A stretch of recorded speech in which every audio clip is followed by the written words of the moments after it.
Assalamualaikum warahmatullahi wabarakatuh. Halo semuanya. Sebelumnya, izin memperkenalkan diri. Nama saya Wiwin Winarningsi, mahasiswa PLP dari Unila. Beberapa waktu ke depan, kita akan sering dipertemukan karena saya akan mengajar PPKN di kelas 11. Seiring dengan berjalannya waktu, saya harap kita bisa saling mengenal lebih jauh. Iya, bagaimana kabar kalian hari ini? Apakah kalian sudah siap belajar? Meskipun saat ini kita melakukan proses pembelajaran di rumah saja, tetapi kita harus tetap semangat dan menggunakan waktu sebaik mungkin agar tidak ada waktu yang terbuang sia-sia. Sebelum memulai proses pembelajaran, alangkah baiknya kita awali dengan doa agar kita selalu diberi kemudahan dan kelancaran oleh Allah Subhanahu wa Ta'ala. Selanjutnya, silahkan simak materi yang akan saya sampaikan berikut ini. Materi pertama yang akan kita bahas yaitu harmonisasi hak dan kewajiban asasi manusia dalam perspektif Pancasila.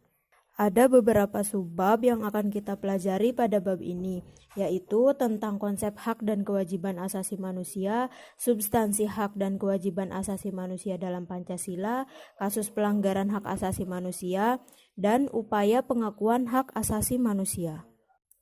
Setelah mempelajari materi ini, peserta didik diharapkan mampu menghargai dan bersikap peduli terhadap hak asasi manusia berdasarkan perspektif Pancasila sebagai anugerah Tuhan Yang Maha Esa.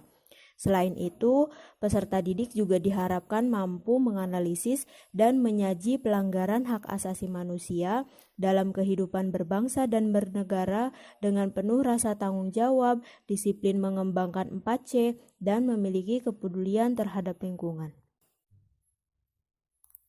Apa itu HAM?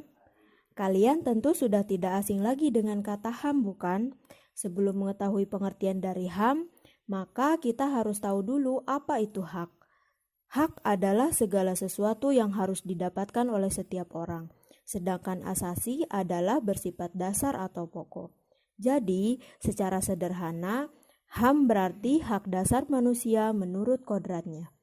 Adapun menurut Undang-Undang Negara Republik Indonesia Nomor 39 Tahun 1999, hak asasi manusia adalah seperangkat hak yang melekat pada hakikat dan keberadaan manusia sebagai makhluk Tuhan Yang Maha Esa dan merupakan anugerahnya yang wajib dihormati, dijunjung tinggi, dan dilindungi oleh negara, hukum, pemerintah, dan setiap orang demi kehormatan serta perlindungan harkat dan martabat manusia.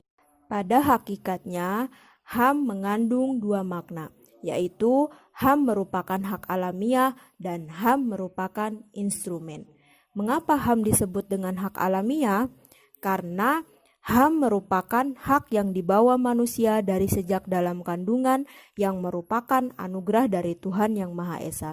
Oleh karena itu, tidak ada seorang pun yang berhak merampas hak tersebut dari tangan pemiliknya. Selain itu, HAM juga merupakan instrumen atau alat untuk menjaga harkat dan martabat manusia sesuai dengan kodrat kemanusiaannya yang luhur.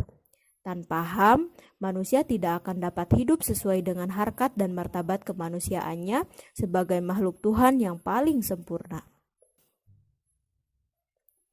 Jika dibandingkan dengan hak-hak yang lain, hak asasi manusia memiliki ciri-ciri khusus, yaitu bersifat hakiki, universal, tidak dapat dicabut, dan tidak dapat dibagi. Pertama, HAM bersifat hakiki, artinya hak asasi manusia adalah hak asasi semua umat manusia yang sudah ada sejak lahir. Yang kedua, HAM bersifat universal.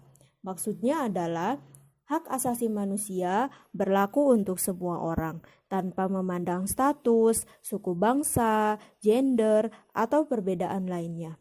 Yang ketiga, HAM tidak dapat dicabut ataupun tidak dapat diserahkan kepada pihak lain. Dan yang terakhir, HAM tidak dapat dibagi. Maksudnya adalah semua orang berhak mendapatkan semua hak, apakah itu hak sipil, politik, hak ekonomi, atau hak sosial dan budaya.